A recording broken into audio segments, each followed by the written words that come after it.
something caught on this hawk's foot. I can't, it looks like string or something. He's trying to chew it off. Looks like he's getting it off. Not sure what kind of hawk this is. If you know, let me know. It's on your foot there, buddy.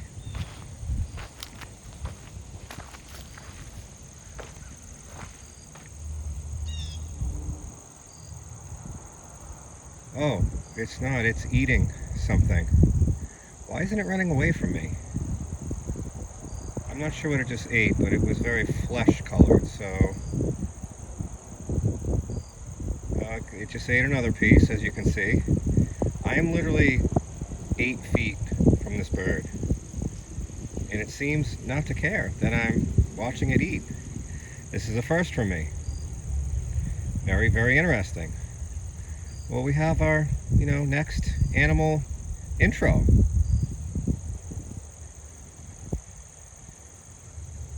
I think it was a bird of some sort, as I just saw it eat a feather. I don't know if you got that or if I got that on camera. I'm more interested in watching the bird than I am the camera. I'm wowed. I'm not sure why this bird doesn't care that I'm right next to it. Maybe it was just that hungry.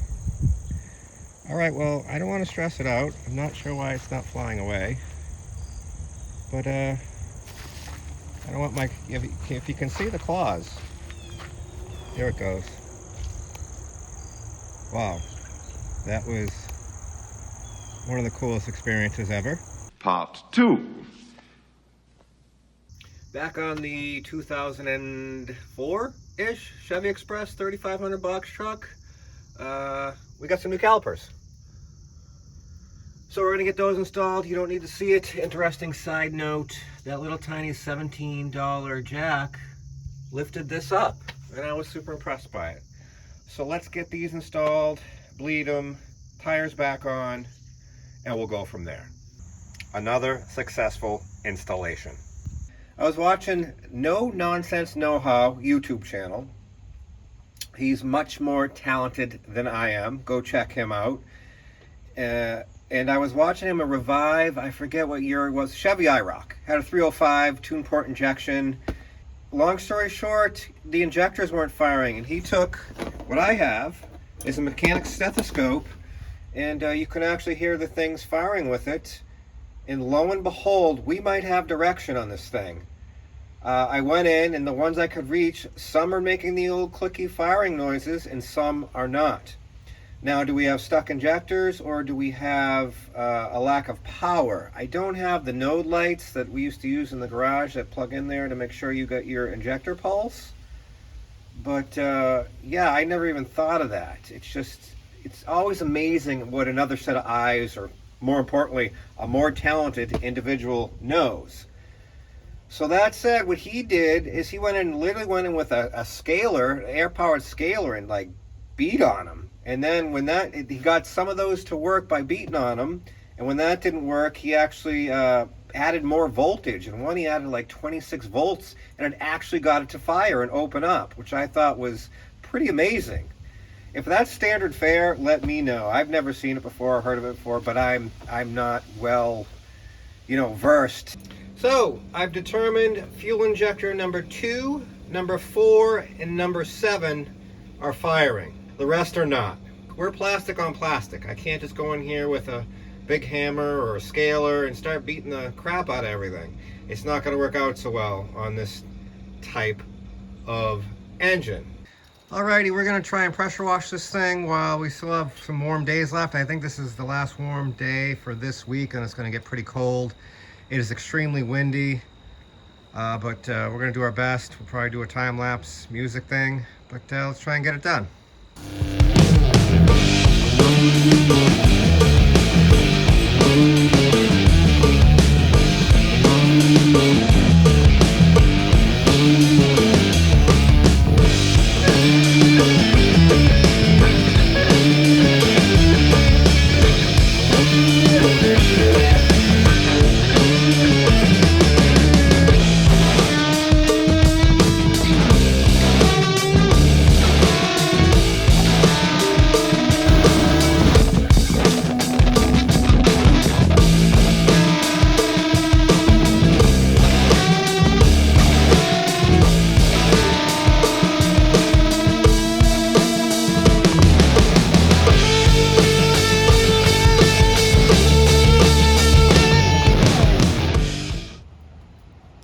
got old real fast. It's crap! I'm done with it, okay? And as you can tell by the video, this moss lichen fungus that's been on here for several years is absolutely welded on. I did better over here because I spent more time, but you can see where I got more and more fed up and more tired. The smell of the well water coming out of that wand smells like dead animals. Why do you smell like death? I did dump some bleach, albeit half a cup, because that's all I had left down in there. I couldn't believe how horrid that water smells. This side not as bad. Oh, that's good. No, I'm not going to film the other side. You got a little taste there. Onward and upward. Before we go ripping injectors out and start the process of trying to clean them and get them unstuck, we have to check and make sure we have power going to said fuel injectors. We have 3 firing on 2 different banks, so I'm pretty confident that, you know, we just have clogged or stuck injectors. I was able to go ahead and order a Noid light. I was able to get just a single GM one, which is great. I couldn't justify buying a whole set, as I'll probably rarely use them. So just give me a minute, we'll get that plugged in, start the vehicle, and hopefully the light flashes. We're not off to a good start this morning. Our GM OEM 25143 does not fit our plug. So I don't know what error this is. This is the first one I found that was GM that I could buy in a single pack. So I went for it. You can see by the packaging there, it looks like it's been sitting on the shelf since 1970. I thought about, it almost fits, the width is right, but those are too big. I thought about grinding them down, but then I just decided to grab the test light. And we do have power grounded from the battery to our power wire, which is the red wire there. We do have power. So I went to try and crank it, throw the test light on the positive side to see if we have the intermittent ground coming from the computer. And because it's a balmy 38 degrees this morning, it's colder outside than an old maid's bed. And this thing's only running on 3 cylinders, it doesn't want to start. It ran for barely. I could get it to crank and run for a few seconds and it would die. And finally, it just said, nope, F you, I'm done. Now we gotta charge the battery again because our battery's dead. That was originally in it when we got this thing towed over here. I don't know what year it is. We should probably look for a year. Don't know if there's one on there. But we boiled that battery before. Let's boil it again. And I guess, let's see if we can get it running and just verify that we do have the ground pulse coming from the PCM, so we can verify that we have all the powers and pulses and everything we need to inherently make that injector work. And then I'll be confident to remove injectors. After letting the battery charge, the truck still doesn't want to start. I think it's because of the cooler temperatures. I did go ahead and throw some ether at it and it did fire off. I did also decide to rip the seat out. It was really gross under here. I did check all fuses heat. They all verified that they were working. I think I'm going to make the executive decision and go ahead and unplug all the injectors. I think that's an 8mm there. The Torx there. Another 8mm there times 2. And I think these injectors pull right out. I believe they're also held in underneath the rail with a metal clip right there. I was able to move, this is passenger side for the crossover fuel tube. There is a bolt, it's underneath all this wiring harness mess. You just release that bolt and you're able to pop that out of both sides of the fuel rails. So this side is loose. I just wanted to work this side out first. Let's talk about these clips. They have this, where are we here? Right there, this safety, so you can't just undo them. I don't know why you would need these, but for whatever reason, they must have thought that these were just going to jump off with vibration, but these were a nightmare to get off. I just ended up yanking them out, not sure if that's procedure. But then that was even a nightmare. Even pushing that, these were tough to remove. It was also tough getting in here with the fuel rail between the transmission tube, fill tube, or dipstick tube rather, the harness. It was not fun getting these undone, even with the fuel rail loose. Speaking of passenger side fuel rail. Let's go check it out. All right, so here we are. I was amazed how much fuel this little tube holds. I actually dumped most of it in my lawnmower over there, but then there was still, as you can see, quite a bit. I think I mentioned before you go yanking on these O-rings, at the bottom there are these metal retaining clips that you have to pull off. They weren't too bad. Removing these from the fuel rail, they were in there. They did not want to come out. I just slowly worked them out. And that's that. So that one's all removed, disassembled. Let's look at the bottoms of these. That one, now I don't know if it picked up some schmoo from trying to, when we were trying to get it out of the vehicle itself, but look at that one. That's definitely has some issues there. You can see there's some debris on there. I'm not sure if we picked that up removing or if that was already there. And same with that one. So, and here we go with the focus, of course, because it's all messed up. I initially was just going to soak these in some Berryman and potentially put it in the ultrasound with Berryman. Is that legal? Can you just fill the ultrasonic cleaner with Berryman and throw the, fuel injectors in there and, essentially cook them? I'm not sure. Can you just throw them, submerge the, of course we won't get focus, but that's fine. Can you submerge the electrical part of it and just, put everything under Berryman? I don't know. I did, however, see another way to potentially clean these with some brake clean. So let's get that test set up and I'll bring you back in. This is my super janky setup. I got a 9-volt battery, some alligator clips. Unfortunately, I don't have an extra fuel injector plug.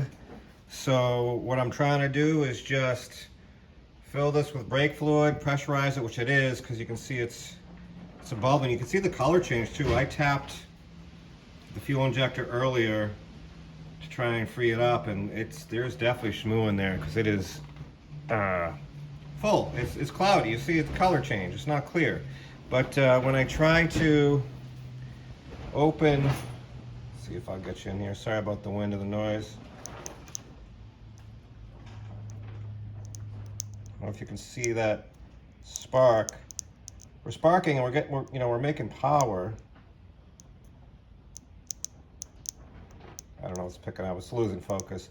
But anyway, it's not opening and going out the bottom. But then I wondered, well, you took a bad one. This was number 8, I believe. We know that one wasn't working. So I think next what I'm gonna try is, we know 2 and 4 were firing. So let me hook up number 2 and try the same scenario and see if we can get this to open and squirt brake fluid out the bottom. Even though a set of injectors for this is only about $100, I didn't really want to spend any more money on this thing. But this was number 8, and I just tapped the top of that on here. And if we can get the stupid phone to focus, like there, all that just came out of there. So yeah, that's not good at all. All right, I got you set up. I got the camera pointed at the bottom of the injector. Here's number 2. See that? Hope that's picking it up on camera, but hey, that works. It is. Doesn't seem like it should be such a big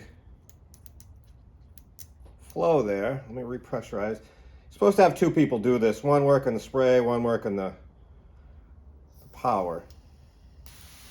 Wow, that's wide open, huh? She's a squirter. She's squirting. Peter, we got a squirter. There it goes. Can you see it? Is it picking it up, I hope? All right, well that proves that number 8 is completely jam stuck. So that one's spraying. I'm not sure if it's spraying correct, but it is opening and it is spraying. So let me go through the rest of these and try and make a decision if we can get these free and open, and I'll bring it back in when something happens. So after beating on these for a while and trying to run spray through them again and again a few times, I got nowhere. So I looked up, hey, can you submerge these in an ultrasonic cleaner? Then I looked up, can you submerge these in an ultrasonic cleaner with some fuel injector cleaner, aka Berryman? Most people said yes. There was a couple that said absolutely not. You can damage the insulators or windings. So let's do an experiment. Everyone said 15 minutes should do it. So we'll let these cook for 15 minutes and see what happens. Alrighty, soaking our 2 stuck and or clogged injectors in Berryman in our ultrasonic cleaner for 15 minutes did absolutely nothing. So I think that said, we're going to order some new injectors and go from there.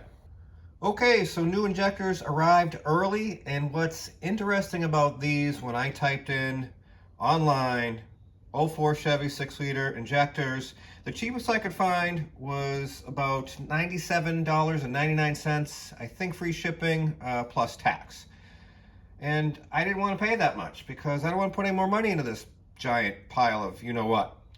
So I literally type in the same information, and at the end of it I put in cheapest. And wouldn't you know, this product from A Premium, of course made in China, set of 8 injectors, $64.99 plus tax, free delivery, $69 delivered to my door, and showed up 2 days early. He was frugal, you know. He was born frugal in every department. Can't complain about that. Best advice I can give, always shop around. I had no idea the cheapest word was going to work, discount, whatever, but we'll see what these do. Let's see if they're right. Oh. It's like opening a Christmas present. I like the packaging. That's neat. I haven't bought injectors before, so for a Chevy, but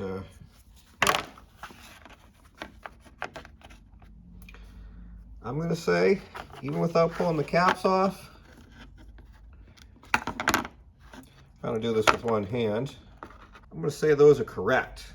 I am going to get these stuffed back into our rail here with our metal clips. I'm going to use a little plumber's grease on the O-rings so we don't damage them and make it easier to install. And then we'll go from there. The injector is slipped in, no problem at all with the plumber's grease. The clips have like a sweet spot to push those back on, and you got to kind of hold the injector too, as you will pop it back out. I had one go flying on me and you know, near soiled myself, but hold the injector in place and kind of push the clip from the back, find that sweet spot, and it will go in. We got the passenger side rail injectors set back into the intake manifold, and now it's just rinse and repeat for driver's side. If I find something interesting, I'll bring you back in. My 2 brain cells finally understand the design of this 2-piece clip here. You see, it just acts as a slide. You're supposed to just slide it up in the down position. It doesn't allow you to press the button. And then you slide it up and you're able to press the button. Even when I do that, pressing the button, I had a hell of a time getting it separated from the injector itself. Not sure why, probably because it's never been off, but yeah. Ready to see how much fuel comes out of this thing? Let's do it.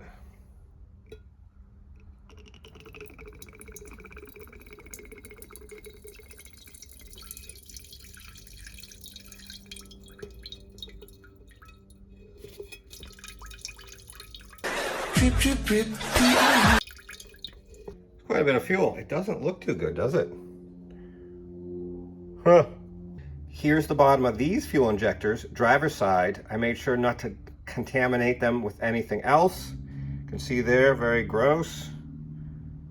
Very corroded on that one. That one doesn't look too bad. And supposedly, that was the only one that was working, number 7. All right, let's get these swapped out. Alrighty, well, I got both sides all buttoned up. This side, the less funner, is that a word? Of the sides with the wiring harness and transmission dipstick tube there. Driver's side, much easier, even though it doesn't really look like it, but. All right, all installed. There's really nothing left to do except prime up this fuel system I'm laying down right now. It's a van. It's not fun. Let's see if we can prime this up. Well, let's turn the radio off. Not even sure why that was on.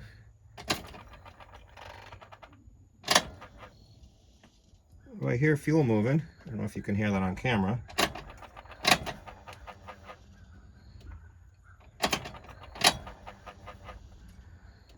Quite nervous, actually. But the suspense is killing me.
You can tell by my voice, I just spent a few minutes doing a happy dance.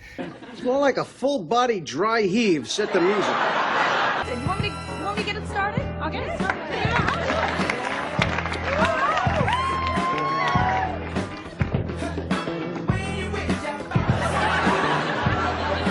And a little, you know, celebratory yelling and laughing and funny noises. Loud noises! It took a while to get here, but we finally got here. We ruled out a bunch of things beforehand. We did a smoke test, ruled out vacuum leaks, codes. We did a map sensor because it had one. Did a pigtail for a TSB. That didn't do anything. Ruled out fuel pressure after doing fuel pump and lines. And just by chance, I was watching that YouTube video and he put the old mechanic stethoscope on the injectors and like, oh, you can definitely tell which ones aren't firing. And I never even crossed my 2 brain cells. And then lo and behold, we did it, performed the test. Only 3 out of the 8 were firing. $69 later, hitting on all 8. As you can see, the cluster's acting all goofy. It'll, all the gauges will work and then a bunch of the gauges will not work, and then it's intermittently working and not working. Because it's over 20 years old, I don't even think it matters in the state of Massachusetts that their cats are missing. I think I'm just going to buy a couple, whatever size pipe that is, and patch in the pipe and call it a day. I think that's the only other thing I'm going to do to this rig. What is it about that sound that just sends chills down your spine, the goosebumps and the adrenaline right through the roof? I'm not a big Chevy fan, but I'm a big V8 fan, and that open exhaust sound is just, it is glorious. You know what I'm saying? Woo! Hairs in the back of my neck, you know what I mean? Tingle. Picked up a couple pieces of pipe. Let's see if I can make something work. Would have been nice if they made a nice clean cut, but I guess they were in a hurry when they were stealing the catalytic converters. Awesome. Well, that was a little bit of awful. This is my driveway down and dirty. Patch it in kit. There's our radius we needed. Heads up there. And the radius heads this way. And ties into this, which was, I don't know if I can get you in there, right next to the O2 sensor. Thank you for that on that one. And then our other side, you see I had to add a piece. So with our radius, and I bought a, I don't know, a 36-inch piece of pipe. So we had the radius and we had to tie that in, tie this in.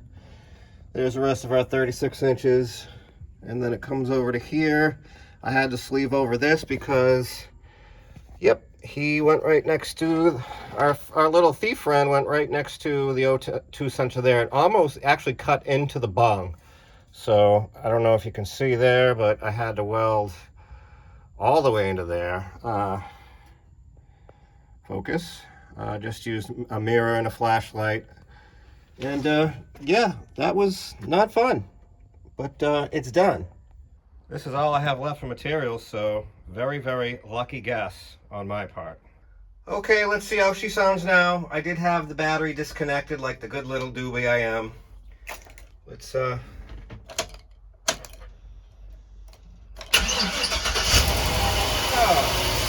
sounds like a normal van. That's boring. What you do what you gotta do. And the engine light cleared. Let's see how long before the gauges go wonky. Huh. They should have gone wonky by now.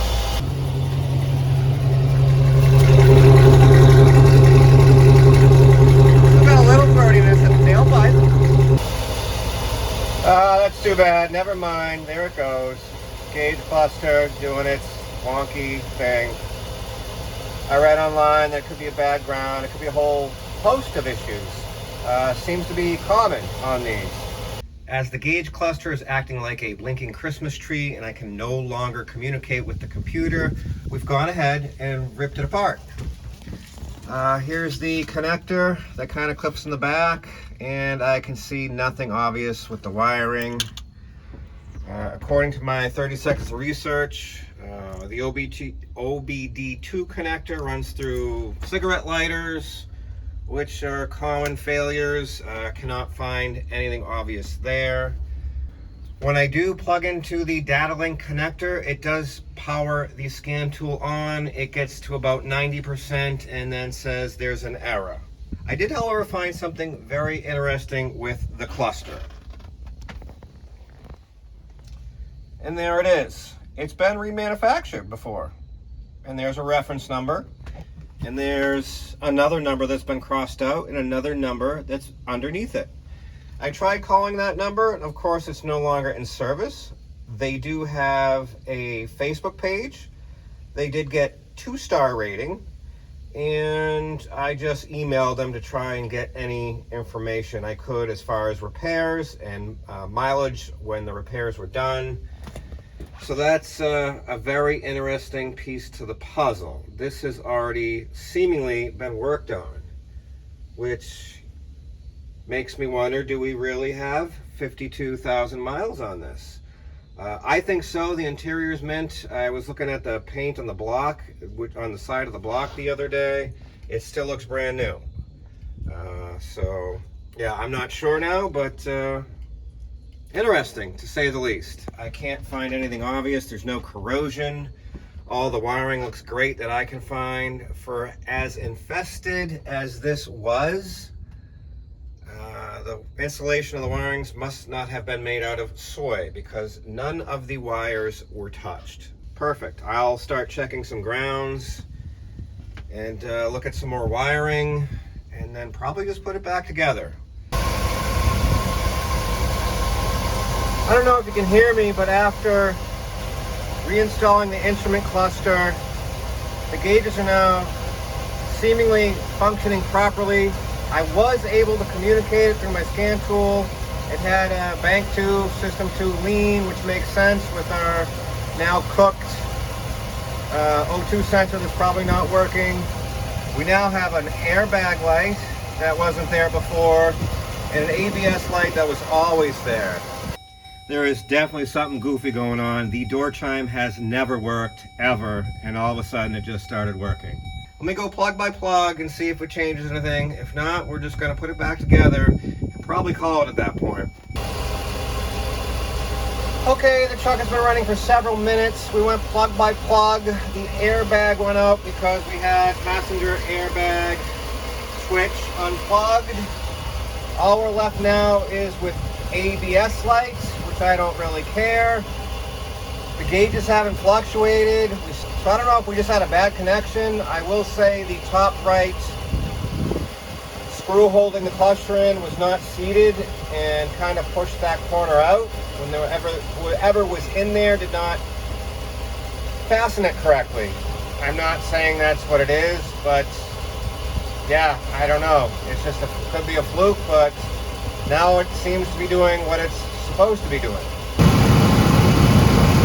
Out of all the chemicals I've used, the incense seems to be working the best. As you know, smoke sticks to things after a fire. So we got the heat on full blast, and as you can see, it's sucking through the vent system.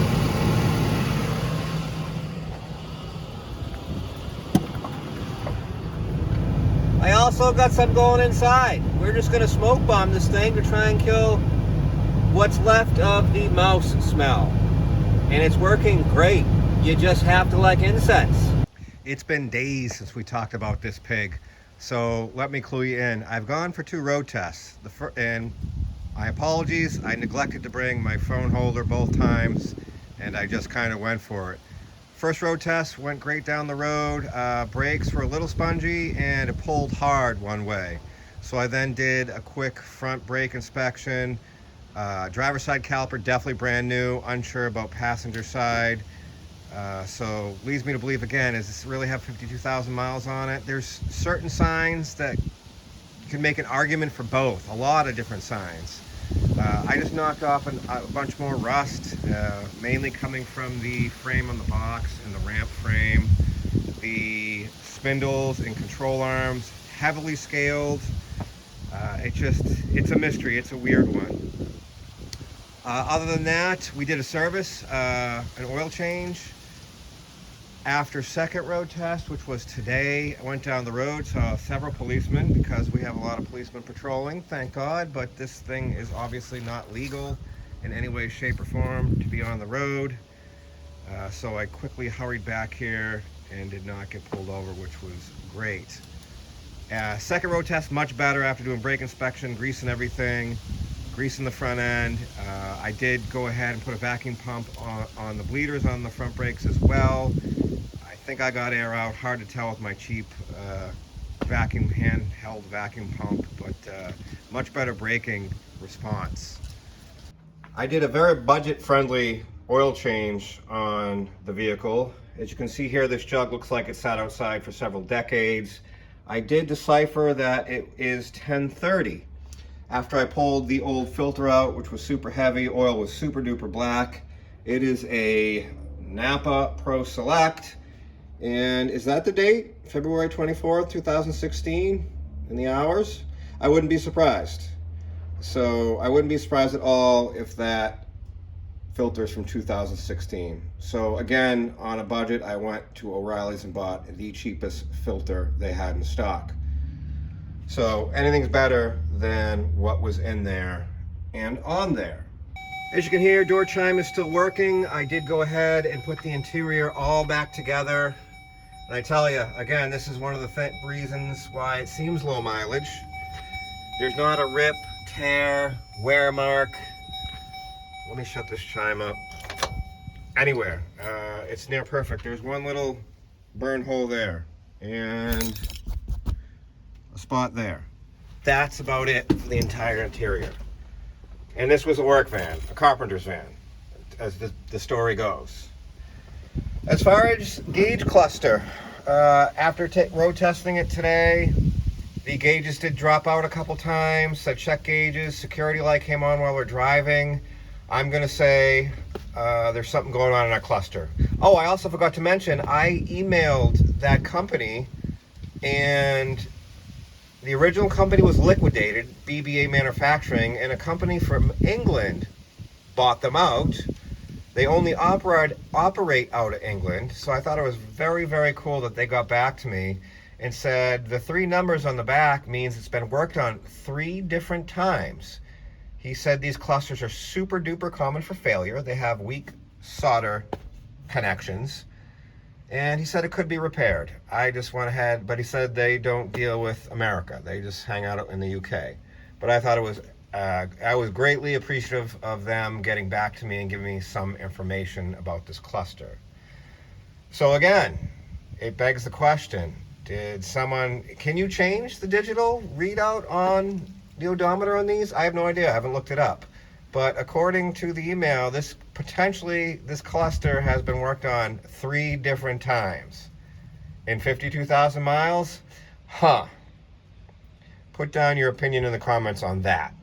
Alrighty, well I think that's going to wrap this one up. Anywho, let me know your thoughts on this. I know it wasn't very exciting, but we did get it running, driving, stopping, and ready to move it down the road. If you liked anything you saw in the video, please consider liking, commenting, and subscribing to keep the channel moving forward. And as always, thanks for watching. Hope to see you on the next one. That's all. I'm done.